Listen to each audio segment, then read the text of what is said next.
Kay Tibuok gabii matud pa naglutaw-lutaw sa dagat ang usa sa mga na-rescue sa Philippine Coast Guard kon PCG human naunlod ang ilang gisakyan nga motor bangka. Sa eksklusibong interview sa DXDC Aramen Davao kang Captain Noemi Kayabyab tigpamaba sa PCG Gisaysay nga ang na-rescue nga si Christopher Texon Bulig crew sa motor bangka galit lang gihapak sa kusog nga balod ang ilang gisakyang motor bangka nga hinungdan sa pagkaunlod niini. Sumala sa na-rescue human naunlod ang bangka na munit og mga floating debris ang iyang mga kaubanan samtang naningkamot sab siya nga molangoy aron maluwas ang iyang kaugalingon hangtod siya nakit-an sa barangay Lakers Sarangani paingon sa municipal water sa Jose Abad Santos kon sa Davao Occidental.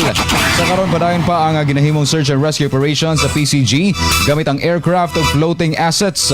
Di nagalaom gihapon ang mga otoridad nga masalbar pa mga individual nga gideklarar nga missing. Gisusi sab sa mga otoridad kung pila gyud ang kumpirmadong sakay sa motor bangka human migawas ang impormasyon nga dunay usa sa mga individual wala nalakip. Usa ka individual nga wala nalakip sa passenger manifesto.